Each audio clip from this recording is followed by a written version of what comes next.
Ici, tu dis Virton ou Saint-Marc? Saint-Marc, Saint-Marc? voilà. Saint-Marc, Virton, province du Grand-Duché, province du Luxembourg, pardon, Ouais, en Belgique. Voilà. voilà. Voilà. Donc bonjour David Bouillon. Nous sommes Bonjour, donc bonjour à Gladys, bonjour, Saint-Marc, bonsoir Gladys, parce qu'on est au soir, hein, donc oui. bonsoir. Et bonsoir tout le monde. Voilà, tout le bonsoir à monde. tout le monde, tous ceux qui nous regardent et qui Donc, nous regarderont. Voilà. Donc tu es venu depuis Mons Oui. ce soir jusqu'à Saint-Marc donc pour voir mon film documentaire qui Oui. s'appelle Goliath, Germaine et moi, Oui, et dont l'héroïne est Germaine qui a 90 ans dans le film, de 90 à 93, aujourd'hui 96. Donc j'espère que ça va te toucher et puis que tu auras aussi des choses à dire au public par rapport à ça, notamment peut-être rappeler tes actions passées et présentes. Donc si tu veux nous dire, pour ceux qui ne seront pas là ce soir au film et au débat, comment tu as vécu la crise Covid et comment tu as remédié peut-être aux incohérences ou aux insuffisances que tu as remarquées. voilà. Ben voilà, donc merci en tout cas de me laisser la parole. Mon histoire, elle est très simple, hein. Donc ça commence déjà dans l'enfance, une maltraitance de la part du père. Ce même père exerce de la maltraitance vis-à-vis de ma grand-mère. Or, ma grand-mère, j'y tenais d'une manière importante, puisque quand elle savait que je recevais des coups, ben, elle venait me chercher et me mettre à l'abri donc, de cette violence. Donc, j'ai refait la même chose. Donc, je me suis dit, comme promesse, ben, si un jour elle aura besoin de moi, je suis là. Et c'est ce qui s'est passé, puisque elle a vécu une maltraitance par mon père, qui l'a donc installé contre sa volonté dans une maison de repos, donc dans une EHPAD qu'on dit en France. Elle m'a contacté, elle était malheureuse et j'étais la chercher et elle avait vécu à mes côtés. Donc en réalité, des moments où on est enfant, des moments où on est adulte, ben, cette maltraitance, on l'a vraiment à fleur de peau. Et alors, après, la vie fait que ben, j'ai eu mon diplôme de médecin, donc un médecin donc, qui a veillé toujours à respecter son serment, à combattre pour le respect de la dignité, du droit à la vie, de l'intégrité. Et les personnes vulnérables de ce monde, ben, ce sont les enfants et les personnes âgées. Donc c'est pour ça que pendant 35 ans, je me suis battu pour que toute personne qui était en souffrance et en détresse, ben, on puisse les aider rapidement. Et en général, c'est toujours de la maltraitance invisible. Alors quand j'ai rencontré ma compagne, donc qui était infirmière, qui l'est toujours, une infirmière de cœur, une femme de cœur et une mère de cœur, puisque nous avons un enfant de 10 ans, mais ensemble, nous avons alors lancé le projet en 2016, donc de créer une association médico-sociale, donc pour vraiment prendre en charge le non-respect de la dignité chez les personnes vulnérables, qui sont donc les personnes âgées, les enfants et les personnes sans abri. Et donc cette association a rencontré des milliers de personnes, parce que ce sont des personnes qui n'ont pas accès aux soins de santé, c'est des personnes qui n'ont pas un médecin de famille, qui vont rarement dans les hôpitaux, ou quand ils y vont, ben, ils sont refoulés, ou ils ne sont pas pris en charge de manière complète. Et évidemment, quand notre fondation, qui date de 2022, donc la fondation Lagardère, Dr David Bouillon, protection de la personne âgée. Pourquoi Lagardère?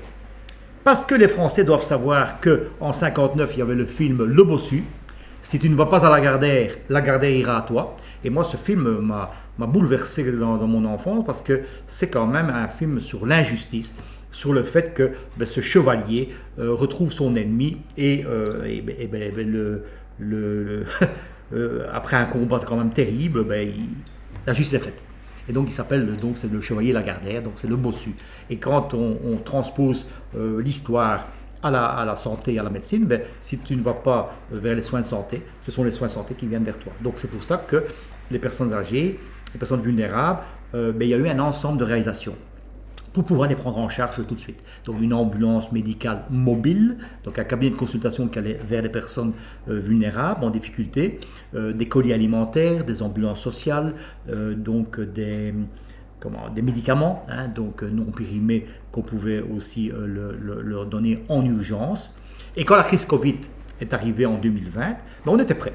On était prêts puisque on a pris en charge des grippes, des pneumonies, on a rencontré des appendicites, des méningites, dont une Covid, une infection qui arrive de je ne sais où. Ben, on prenait en charge les patients qui avaient des symptômes par une prise en charge complète dès les premiers symptômes et avec un traitement, avec un diagnostic et un traitement. Ben, ils n'allaient pas à l'hôpital, ils étaient guéris, ils étaient soignés et ils étaient sauvés. Voilà. Donc, cette Covid a montré les failles du système, c'est-à-dire l'abandon du respect de cette dignité, l'abandon, le mépris donc par rapport à cette charte des droits fondamentaux, donc la dignité, le droit à la vie. Quand on est âgé, eh bien, on est complètement sacrifié. Alors c'est grave parce que c'est un combat pour prendre en charge les patients qui sont en privation de soins, mais c'est un combat aussi contre l'État, contre les personnes qui veulent détruire celui qui dérange. Donc il y a des procès, il y a eu des audiences devant l'ordre, il y a des audiences devant des tribunaux correctionnels, et donc tout ça 2025 va aboutir à la vérité, parce que nous avons quand même tout un ensemble de jugements où on est acquitté. Donc voilà, parce que la maltraitance, elle est tellement invisible que la justice, l'ordre des médecins, la presse, les journalistes, ils n'écoutent pas les victimes, ils ne veulent pas les comprendre, ils ne veulent pas non plus trouver des solutions. Et donc c'est vraiment un combat extrêmement long. C'est pour cela que j'ai fait les 200 km pour venir à Saint-Marc-Virton, province du Luxembourg, Belgique, pour vous rencontrer, pour te rencontrer, pour voir ton film, parce qu'évidemment Goliath, c'est l'ennemi, c'est le méchant, c'est la personne qui est dans l'égoïsme, dans le côté inhumain des actions. Alors Germaine, ça c'est la personne, c'est ta grand-mère de cœur. Et moi c'est Jeanne, ma grand-mère, et donc et moi, et nous. Hein, donc ça veut dire qu'on est dans le même combat. C'est un film sûrement qui va beaucoup me plaire et qui va beaucoup vous plaire, parce que c'est le combat d'une personne âgée qui a voulu se battre pour ses droits, pour sa liberté, comme ma grand-mère, elle s'est battue pour m'épargner les coups et la violence. Donc on est dans la même dynamique, c'est-à-dire un film, une action, des réalisations pour l'humain, pour l'empathie, la bienveillance, tout ce respect des droits fondamentaux qui sont, à mes yeux, capitaux. Voilà. Voilà, dans le film, Germaine cherche à passer le flambeau. Oui. Mais le film questionne aussi cette notion de résistance, surtout à l'ère post-Covid. Et au moment où on sent que le monde peut vaciller, en tout cas il y a urgence pour ceux à qui ça ne convient pas de construire autre chose. Donc on essaye de passer comme ça aussi, en tout cas j'essaie de questionner le public après le film, de les questionner sur est-ce qu'il faut passer maintenant de la résistance à la souveraineté. Et je pense que toi, avec ton association, ta fondation, la façon dont tu as agi, donc si on veut résumer, tu as créé un centre de soins qui est autonome du système de santé belge. Tout à fait. Qui est autonome et qui est légal. Donc ça veut dire qu'on a utilisé les médicaments, les traitements qui étaient complètement autorisés en Belgique. Nous avons ce serment d'Hippocrate et cette loi du patient qui nous permet de prendre en charge une personne qui est en privation de soins. Donc nous avons créé des antennes. Oui, nous sommes dans la loi, mais c'est l'État qui n'est pas dans la loi. Donc ça veut dire que la justice n'est plus dans la séparation des pouvoirs. Justice, politique, médias, mais tout est dans le même sac contre le citoyen. Et voilà pourquoi c'est important ce que tu dis. On a été obligé d'être dans la résistance. La souveraineté, c'est la souveraineté du peuple, donc c'est tout à fait logique de se battre quand la loi, quand la constitution belge, quand tout ce qui est code pénal n'est pas respecté par ceux qui sont censés le faire. Donc une personne âgée, une personne vulnérable doit être aidée, doit être protégée, doit être soignée. Et ici, non, on abrège la vie de personnes qui méritent encore de vivre. On n'est pas dans l'euthanasie, on n'est pas dans une fin de vie palliative, on est dans le droit de vivre. Et donc, quel que soit l'âge, quelles que soient les conditions de la personne, au niveau race, au niveau religion, chacun a le droit à de la dignité. Et là, nos responsables, quels qu'ils soient, politiques, judiciaires et médiatiques, ils ne refont pas, ils ne respectent pas leur devoir, leur code de déontologie. Et voilà pourquoi c'est le peuple, c'est le citoyen qui doit prendre en charge non seulement sa vie, mais celle de sa famille, celle de tous ceux qui font partie de son noyau, quand ils sont vulnérables, donc les enfants, les personnes âgées, les personnes invalides, handicapées et sans abri. Donc oui, donc il y a un mélange des deux. On est résistant, mais maintenant il faut maintenant changer un petit peu cette société qui détruit le citoyen, qui abandonne le citoyen et qui dépense un argent fou pour tout sauf pour le citoyen. Et finalement, est-ce que c'est pas le meilleur combat, celui que tu as mené, à savoir de créer autre chose, de t'emparer de ta souveraineté en tant que personne, même avant de parler de citoyenneté, pour suivre ton intuition, suivre tes valeurs, tes convictions, et créer quelque chose à l'image de ce que tu pensais être juste. Mais oui, et alors ce qu'on essaye de faire aussi, c'est de dire arrêtez toujours d'avoir confiance en ce système. Donc cette crise Covid l'a montré, des personnes n'ont pas été soignées parce que le médecin disait qu'il n'y avait pas de traitement, ou des personnes ont eu des injections expérimentales parce qu'on disait que c'était le seul traitement qu'il fallait dans une pandémie qui était imposée à la population. Mais non! Il faut que chacun prenne sa santé en main. Le système immunitaire, il dépend de chacun, sa façon de manger, sa façon de se défendre par rapport aux infections. Ce n'est pas le médecin qui va vous aider, c'est vous. Et donc, moins on va à l'hôpital, moins on est tributaire donc, des soins de santé, eh bien, mieux on gardera sa liberté et ses droits. Donc oui, il faut retourner à de l'humain. Et c'est ce qu'ils font en Afrique, c'est ce qu'ils font dans des pays où le sens de la famille est encore respecté. Il faut prendre exemple sur ces pays qui donnent toute leur énergie pour préserver la famille. Ici, on a divisé, on a séparé, on a détruit des familles. Et pour mobiliser de la population aujourd'hui au nom de la vérité, au nom de la vie, eh ben c'est encore un combat aussi. Parce que les personnes croient qu'on va venir les aider quand ils ont besoin d'aide. Mais non, c'est pas comme ça que ça va. C'est plus comme ça que ça va depuis longtemps.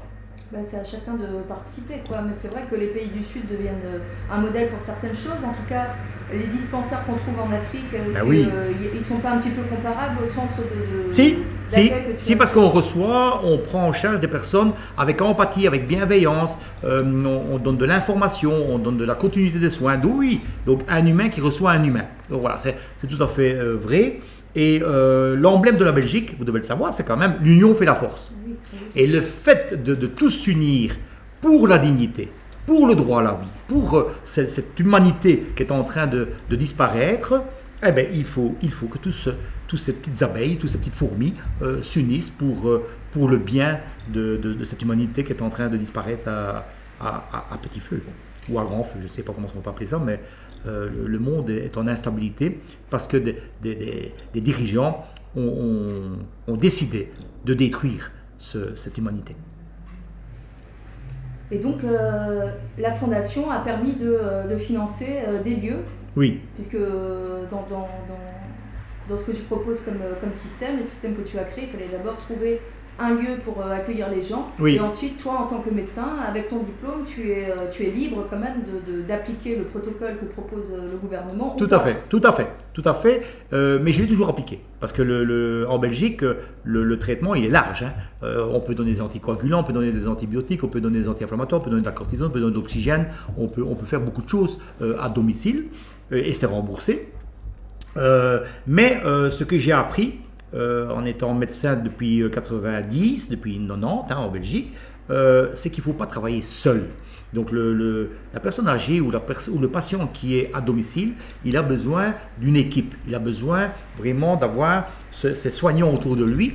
Et donc j'ai toujours travaillé avec une collaboration avec des partenaires, donc des infirmières indépendantes, des kinés, des pharmaciens, pharmaciennes, des ambulanciers. Toute cette équipe doit être autour de la personne malade et ça veut dire que, tu as dit le mot dispensaire, mais c'est ça, donc c'est un centre médical pluridisciplinaire et avec cette crise sanitaire, on a vu que ce centre a fonctionné d'une manière admirable parce que même de Mons, je pouvais être en contact avec une infirmière à 200 km qui pouvait faire une prise de sang, qui pouvait prendre les paramètres, qui pouvait donner un prédiagnostic. Mais on sauvait des vies. Parce que je ris, mais je ris jaune. Hein. Ça veut dire qu'en Belgique, les personnes qui vont à l'hôpital, qui se rendent aux urgences, ils ont toujours en tête qu'ils vont être reçus par un médecin. Mais non, ils sont reçus par une infirmière. Ils sont reçus par une personne qui ne peut pas donner de diagnostic. Et ce qu'on fait aux urgences, eh bien, on peut le faire à domicile.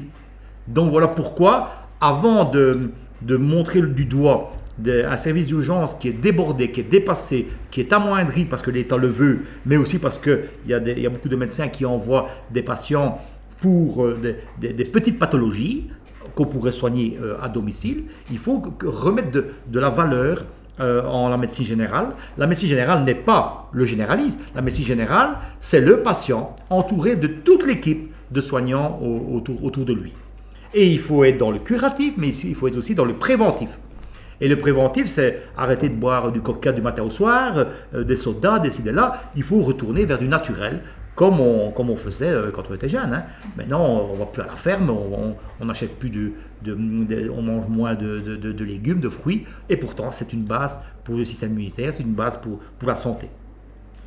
Il faut reconstruire ce monde qui a disparu, parce qu'on vivait mieux dans les années 60 qu'aujourd'hui, en tout cas pour la santé.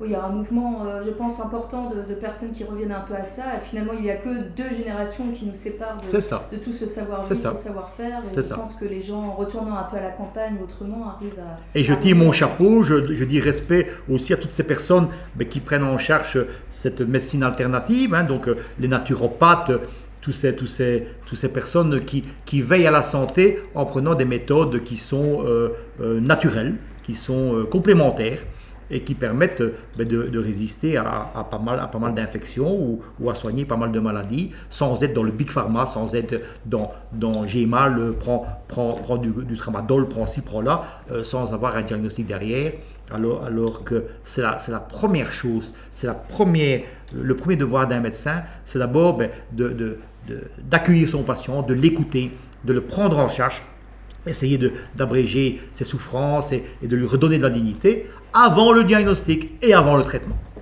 Et ici, aujourd'hui, on a l'impression qu'on fait l'inverse. C'est même pas une impression, c'est une réalité. Et oui. Donc voilà. C'est pas ce qui t'a motivé oui. Avec ta fondation. Et qui me motive encore aujourd'hui. Alors là, la fondation, elle n'a pas de subside. La fondation, elle avance grâce aux dons. Et donc, on a quand même un nombre conséquent de personnes qui nous aident avec des 1 euro, 5 euros, 10 euros. Mais ça nous permet d'avancer, ça nous permet de dire non à cette omerta contre la santé, contre la dignité, contre le droit à la vie. Et on continuera parce qu'on a quand même beaucoup de personnes en Belgique, en France et ailleurs, même en RDC, qui suivent ce combat et qui le mènent peut-être aussi de manière peut-être moins visible, parce qu'ils ont peut-être aussi peur, ils ont peut-être peur des dénonciations, mais tous ensemble, on a quand même montré aujourd'hui que cette injection expérimentale en Belgique, elle a quand même eu un fameux couac, et on n'a pas eu cette injection obligatoire, donc on est quand même au taquet. Il y a beaucoup de manifestations encore aujourd'hui, mais il faut s'unir, il faut suivre sa société parce qu'il faut quand même se battre pour nos enfants. Si je fais ce combat aujourd'hui, c'est en mémoire à ma grand-mère qui m'a aidé quand j'avais besoin de son soutien, mais aussi pour défendre un petit peu, améliorer cet avenir de nos enfants, parce que l'avenir, quel est-il ? Nos enfants avec tous ces prédateurs, tout ce danger. Hein. Un enfant ne peut même plus aller à l'école seul. Un enfant ne peut plus être libre seul dans un lieu public. Donc il faut absolument une autre vie pour nos enfants. Des moments où on assume la naissance d'un enfant, il faut en assumer aussi son éducation, sa vie, sa santé et son avenir. Justement, dans ce monde tourné vers le futur que certains sont déjà en train de construire, oui. Il y a beaucoup d'écoles alternatives, parce qu'on a eu Bien beaucoup sûr. de failles. Enfin, en France, il y a eu des mauvais traitements par rapport aux masques, et surtout pendant la période Covid, et puis maintenant avec d'autres programmes, oui. Soi-disant d'éveil à la sexualité, qui posent beaucoup de oui. problèmes traumatiques pour la psychologie de l'enfant. Et l'harcèlement à l'école, harcèlement invisible, harcèlement, je vais dire, qui n'est pas réprimé, qui n'est pas puni, les victimes ne sont pas aidées non plus. alors que ça devrait être la mission de la justice, hein. C'est d'aider chaque citoyen qui est en difficulté et de l'écouter surtout. Oui, donc il y a eu un certain nombre de parents qui ont ressenti le besoin de fonder des écoles alternatives, hein, même sur des modèles très réduits, entre simplement plusieurs parents, en essayant de se relayer, de consacrer au moins une journée par semaine, par exemple, à l'éducation de leurs enfants.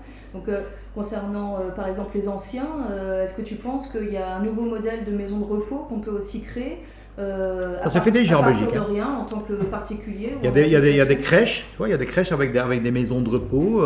Il y a un mélange un petit peu, on appelle ça intergénérationnel. Oui, bien sûr.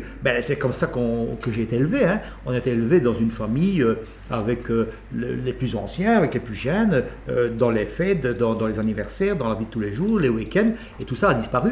Donc oui, il faut de l'intergénérationnel et il faut une société humaine, tout simplement, comme les animaux le font.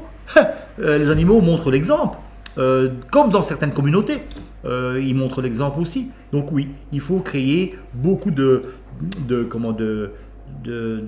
réalisations qui vont pour justement garder cette société vraiment unie, familiale, dans tous les domaines et dans tous les endroits.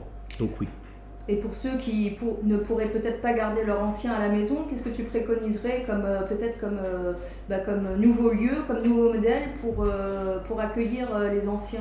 Alors nous le faisons. Hein. Donc quand nous rencontrons des familles qui voudraient garder, qui voudraient vivre avec leurs anciens à leur côté, il y a toujours moyen de le faire par des petits aménagements. On appelle ça des services à domicile, mais ça peut aller jusque l'hospitalisation à domicile. Et donc ça, c'est le rôle des familles, c'est le rôle des associations, c'est le rôle un petit peu des soignants, c'est le rôle aussi des responsables politiques. On peut, d'ailleurs en Belgique, ça existe beaucoup, des petites structures ainsi qui permettent d'héberger des personnes âgées ou des personnes avec des handicaps. Tandis qu'en France, c'est moins. Hein. Donc c'est ou domicile ou des grosses structures comme les hôpitaux. Mais en Belgique, on a quand même beaucoup de centres d'accueil, beaucoup de résidences qui permettent d'héberger des petites des communautés pas trop importantes.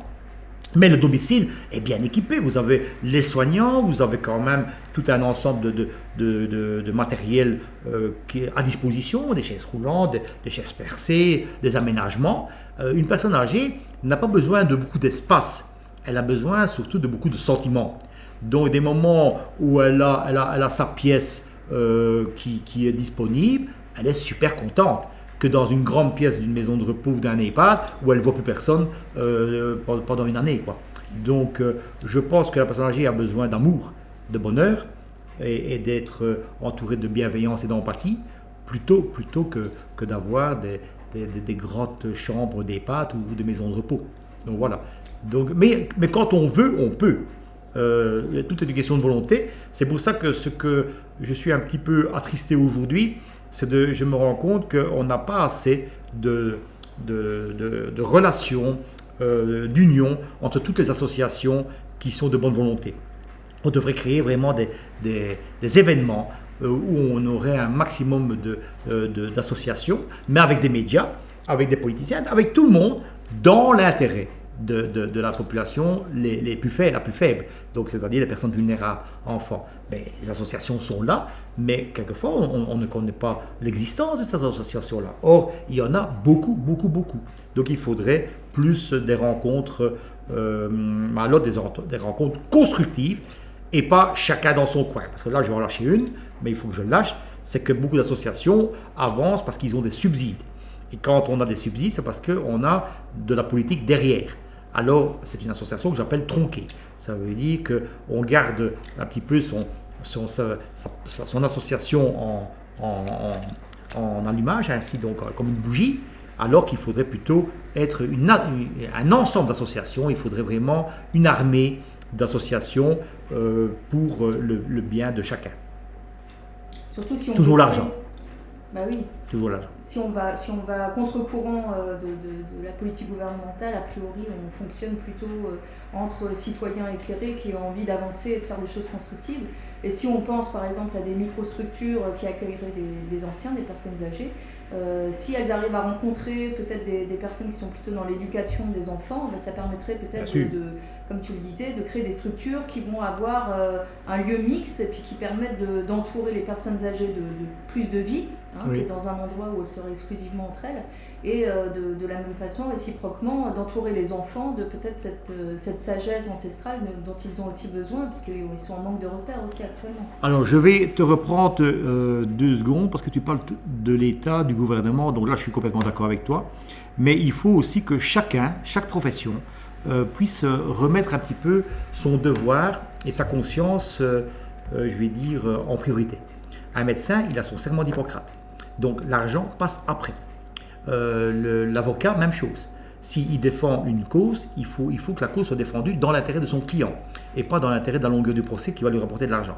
Le juge, le magistrat, c'est la même chose. Le journaliste, c'est la même chose. Il faut des journalistes qui orientent leur travail dans l'investigation, dans la vérité, dans les preuves, et pas au service d'un milliardaire ou d'un puissant qui oblige les journalistes à avoir une pensée unique. Et là, le problème, c'est que ce sont les citoyens qui doivent remettre un petit peu leur conscience en priorité par rapport aux devoirs les plus importants, qui sont la dignité, le droit à la vie, la liberté d'expression, toutes les libertés, tous les droits qui permettent de vivre mieux et de vieillir mieux. Et qu'il ne faut pas jamais oublier que nos anciens se sont battus pour les lois, les droits et les libertés que nous avons aujourd'hui. Et elles sont bafouées. Elles sont bafouées. Et ça, ce n'est pas normal. Donc c'est une prise de conscience générale, collective, qui doit être remise en question. Il ne faut pas croire que parce qu'on est médecin, avocat, que rien va nous arriver. Ah non, on peut sortir de chez soi, avoir un accident, avoir une agression, avoir une maladie, et on est dans le même cas que la personne qui a été en privation de soins pendant cette crise Covid. Donc ce qui est arrivé aux autres peut vous arriver à vous. Votre enfant peut avoir une maladie à n'importe quel moment aussi. Tout peut arriver. Mais quand ça vous arrive, vous dites, il est trop tard. Donc c'est maintenant qu'il faut se battre pour les autres. Tant que vous êtes en bonne santé, tant que vous avez les moyens, vous le faites. Parce qu'un jour, c'est vous qui aurez besoin d'aide. Donc voilà.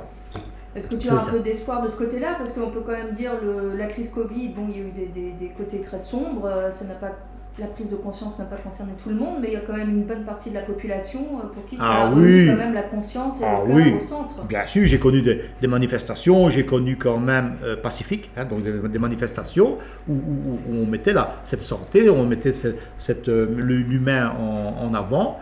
Donc oui, je pense qu'il y a un potentiel énorme, mais le plus grand espoir que j'ai, c'est que tout le monde puisse quand même s'unir, se réunir et devenir visible, c'est-à-dire montrer que le citoyen est là. Or, quand on voit même les élections, il y a un taux d'absentéisme, il y a un taux vraiment tellement important de gens qui sont désintéressés de cette vie politique. Or, ceux qui ne votent pas, ils votent pour les autres. Donc voilà, il faut être maître de son destin, il faut être maître de son pays. On est en démocratie, or la démocratie n'existe plus. Donc c'est évident qu'on veut nous forcer à faire des choses contre notre volonté, contre la vie, contre la dignité. Et ça, il faut que tout le monde le comprenne, qu'il faut avancer, il faut se battre. Les jeunes doivent protéger les anciens, parce que les anciens l'ont fait en son temps. Or, une personne qui a 80 ans aujourd'hui, elle a quand même connu la Deuxième Guerre, 40-45, et il y a eu la résistance, ils se sont battus pour nos enfants, ils se sont battus pour la liberté, contre l'ennemi. C'est ce qu'il faut faire aujourd'hui aussi, tout le monde. Celui qui sait, il le fait. Il faut dire que l'époque était, bien sûr, c'est une bonne conclusion. Bon, l'époque était un peu différente parce qu'ils pouvaient encore avoir un peu confiance aux institutions. Nous, on arrive à un moment où on n'a plus confiance, mais c'est aussi cette dimension peut-être spirituelle d'avoir davantage confiance en son pouvoir et puis de se réapproprier les choses, même la politique, et puis de faire par soi-même, ne pas attendre que ça arrive de l'extérieur. Bien sûr, mais à ce temps-là, on avait confiance peut-être, tu as raison, Mais combien de personnes n'ont pas renié leur pays, leur famille, leurs amis, sous la pression, sous la torture, sous la... Donc je peux comprendre. Mais ici, c'est un combat qu'il faut mener jusqu'au bout, parce qu'ici, c'est quand même des gouvernements qui font du tort à leurs citoyens, à leur propre population. Et donc, avant de voir les guerres qui se passent à l'étranger, regardons d'abord ceux qui sont en souffrance dans son propre pays, en Belgique et en France et ailleurs. Combien de maisons insalubres il n'y a pas? Combien de personnes ne sont pas en privation de soins, alors que nous avons des bâtiments, nous avons de l'immobilier, nous avons des appartements qui sont à moitié vides. Donc il y a moyen de gérer tout ce gaspillage d'argent, parce qu'on dit on n'a pas d'argent pour les personnes âgées. C'est ce qu'André Berkoff m'a dit il n'y a pas longtemps. Je dis non, l'argent est là. Mais si vous faites des gares à 500 millions d'euros, si vous envoyez des armes à l'étranger pour des milliards d'euros, si les firmes pharmaceutiques fonctionnent avec des milliards, ben forcément qu'on n'a pas l'argent pour les anciens, mais l'argent est quand même là. Donc voilà. Oui, les choix politiques c'est un choix. Nous éloignent de l'essentiel. Tout à fait. Donc voilà. J'espère que ça va aller mieux si tout le monde prend sa conscience entre ses mains.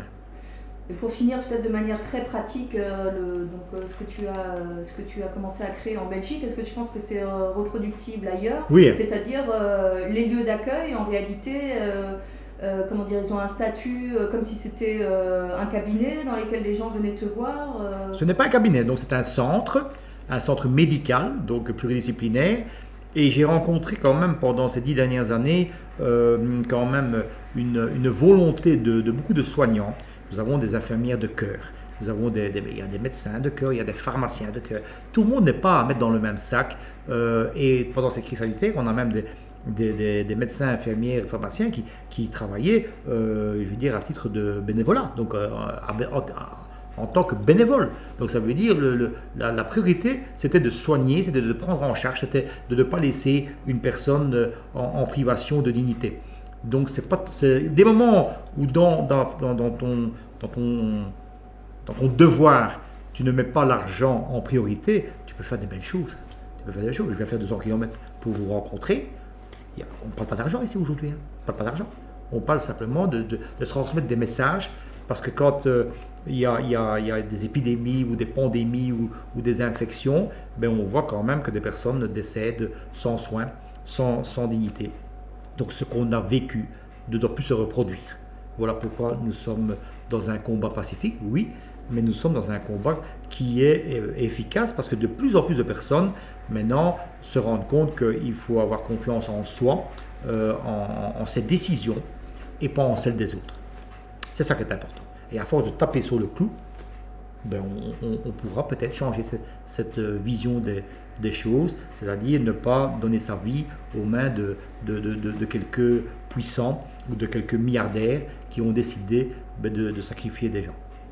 Voilà, donc tout groupe de soignants qui aurait envie de reproduire ce modèle peut demain, s'ils trouvent les moyens et ils le font déjà. local. Tu sais, moi je suis certain qu'en France, parmi les soignants suspendus, il y a beaucoup d'associations, il y a eu le Rinfo Covid, il y a eu quand même beaucoup de personnes qui se sont unies pour justement prendre en charge les personnes qui sont laissées sur le chemin. Ça existe, hein, ça existe. Mais je dis, ils le font de manière peut-être plus discrète, parce que, bon, évidemment, tout le monde n'est pas non plus des gladiateurs. Tout le monde n'est pas non plus, on n'est pas tous des Spartiates. Ça, c'est comme ça. Et puis, à gage pour eux, peut-être juste de trouver un endroit et puis de pouvoir payer les loyers. Donc, voilà, tout à fait. Fonctionnement déjà Tout à fait. Roule, quoi, pour pouvoir, mais oui, et de toute façon, il y a des bâtiments qui sont libres, il y a des moments propriétaires du cœur. Et nous en avons rencontré quand même pas mal. C'est pas toujours donnant, c'est pas toujours payant. Des moments où on met l'humain en priorité, c'est la dignité en priorité. Donc, on peut avancer comme ça. Oui, et puis dans les campagnes, il y a beaucoup de gens qui sont en demande aussi de trouver des soins pas très loin de leur domicile. Maintenant, je le répète, hein, donc on ne peut pas construire un monde seul. Hein, il faut, moi, on a fait des réalisations parce qu'on était bien obligé de le faire et parce que les politiques ne nous écoutaient pas, et on a vu que c'était quand même efficace. Mais donc maintenant, c'est tout le monde qui doit aussi faire les actes, les réalisations. Il faut tous ceux qui ont la santé doivent, c'est ce que j'ai dit tantôt, tout à l'heure, il faut se battre pour les autres. Et quand on est soignant, ça c'est la priorité, c'est la dignité en priorité. Et quelque part, dans le domaine de la santé, on peut le faire assez rapidement, parce qu'en tant que soignant, vous êtes quand même remboursé encore par le système de sécurité de l'État. Donc ça permet aussi de ne pas avancer tous les frais. Si on compare par exemple au domaine de l'éducation, où là, il faudrait trouver un financement privé entièrement pour couvrir. Mais je ne suis pas dans l'argent. Hein. Donc quand une personne te téléphone, nous avons en Belgique mis un téléphone gratuit. Donc c'est le 0800 12 505. C'est un téléphone gratuit. Donc les gens ne payent pas.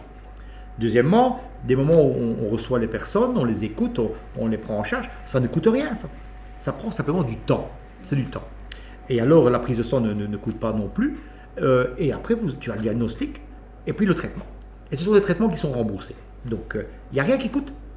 Oui, bien au contraire, ce qui coûte, c'est la façon dont ils ont procédé pendant cette crise sanitaire, puisque là, ce sont des ambulances, ce sont des réanimations, ce sont des hospitalisations, ce sont des traitements lourds. C'est un petit peu comme le cancer. Hein. Si vous attendez 2 ans pour faire un diagnostic d'un cancer, ben, le traitement va être lourd, cher et pour finir, pour quand même un risque de décès. Si maintenant on fait des examens en prévention, si on bourse le système immunitaire en prévention, ça coûte beaucoup moins cher. Donc la prévention n'existe plus. L'alimentation qui protège votre système immunitaire contre les infections et contre les cancers, ben, on ne le met pas assez en évidence. Et donc, tout est une question de choix. Ou bien on se bat pour la santé et la dignité, ou alors on se bat pour faire rentrer de l'argent dans un hôpital. Alors, si l'hôpital est devenu une société à gérer, financière, alors on n'est plus dans la même discussion. Ah ben ça, c'est sûr que concernant le Covid, on a vu sur le plan collectif que les traitements précoces étaient toutes des molécules qui coûtaient très peu cher. Donc ça aurait été bien sûr beaucoup plus avantageux pour la société de suivre ce modèle. Ce qui n'a pas été fait. Mais quand on enjoint les gens à essayer peut-être de construire un autre modèle à partir de leurs compétences professionnelles, tout de suite les gens vont vous dire oui mais moi j'ai quand même des frais en euros, il me faut un salaire quand même. Donc c'est pour ça que je disais peut-être que les soignants sont avantagés parce qu'ils peuvent quand même faire des honoraires qui seront remboursés, donc ça coûte peut-être pas cher à tout le monde et puis ça leur permet eux de s'engager tout en ayant quand même de quoi vivre. Oui mais je répète, hein, le soignant qui ne gagne pas beaucoup sa vie mais qui sauve beaucoup de gens, comme c'est le cas, sera beaucoup plus heureux qu'un soignant qui répond au téléphone je ne te prends pas en charge et qui remplit ses poches par des consultations téléphoniques. Donc ça c'est un choix. C'est un choix, mais bon, chacun assume son choix. Hein.